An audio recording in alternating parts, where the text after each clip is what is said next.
again. So the town site of Granville is surveyed in 1870. The Royal Engineers come to and survey New Westminster in 1858, the year of the gold rush. New Westminster is the capital. All traffic is between Victoria and New Westminster. But sometimes in the winter, the Fraser River freezes up, and the ships come into this excellent harbor, Burrard Inlet. And the first connection between Vancouver and New Westminster is a road at the end of the inlet where the Second Narrows Bridge is, New Brighton Park.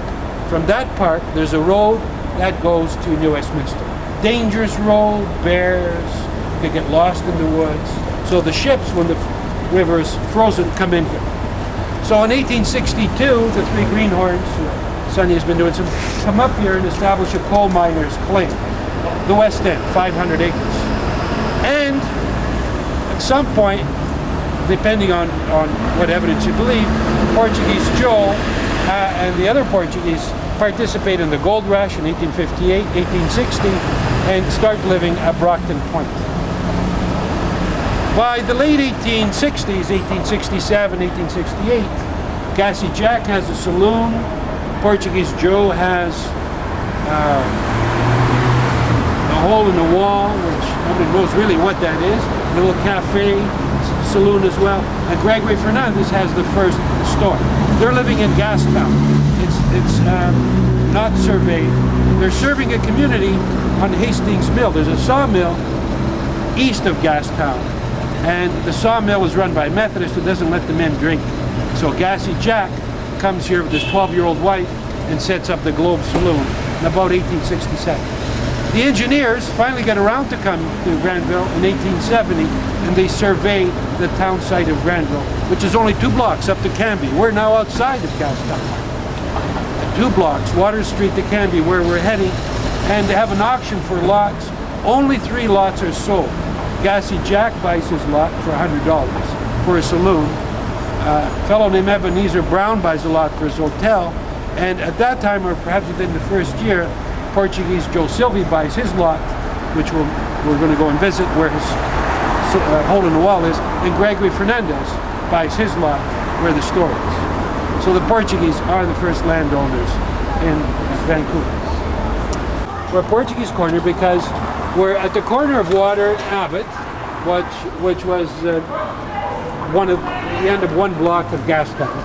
And at the block number 7, at where the Dominion Hotel is, the Lamplighter Pub, which is the southeast corner, was Portuguese Joe Silvey's hole in the wall establishment.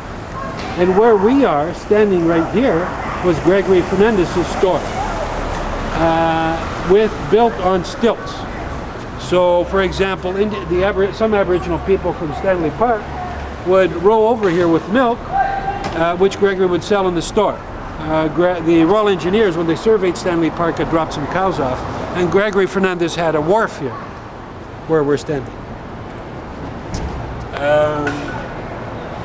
Portuguese Joe sold his store to some hand loggers at a very reasonable price, and left town. His wife had died. He had 2 young children. He was in a difficult situation, and he went up to the Sechelt coast where he married his second wife, and then he took his family to Reed Island. Gregory Fernandez ran the store here. He had a big cordwood stove. Gassy Jack had the Globe Saloon at the 1 block from here. We'll walk towards there. Gregory Fernandez was a colorful character. He was said to have worn an earring and has been described as a blackguard by some contemporaries. One day, a contemporary of his, or a countryman of his, came into his store to demand some money that Gregory owed him. And Gregorio Fernandez took out a pistol from behind the counter and shot him. Luckily, he didn't kill him. And he was charged with attempted murder and tried by Judge Begbie, who was known as the hanging judge. But he was acquitted. I guess he had a good lawyer. Gregorio is the first coffee roaster in British Columbia. He manufactured biscuits. He had a store in New Westminster, of which we have a photo. I don't have a photo here today, but there's a photo of his store. Then he advertised in the Mainland Guardian about his excellent coffee. He got into different scraps. He started a court case in Victoria, which is reported in the newspapers. He sued a woman of the night for $5. And the paper describes how he had to flee the courthouse when the judge admonished him, told him to get the hell out. He wasn't going to order the prostitute. He claimed she had stolen $5. He had spent the night with her. He's reputed to have gotten another altercation and fled to Siwash Rock. Definitely a lot of stories about him. The 1857 street directory of San Francisco lists a Gregorio Fernandes as a fruit and vegetable vendor. So my theory is he came up in 1858, and then he died shortly after he was acquitted.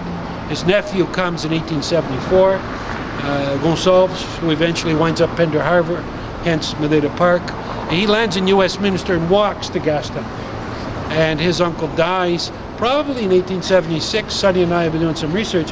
We can't find his death certificate, but there's a couple of obituaries in 1876. So that's the Madeira connection. Unfortunately, there's no street around here. There isn't a plaque to commemorate and remember these early Portuguese settlers who have been forgotten or ignored by the traditional historians. But I think Jane Barman's book, The Remarkable Adventures of Portuguese Joe Silvey and Forgotten Families of Stanley Park, and now the documentary, hopefully will revive an interest in the more hidden history of British Columbia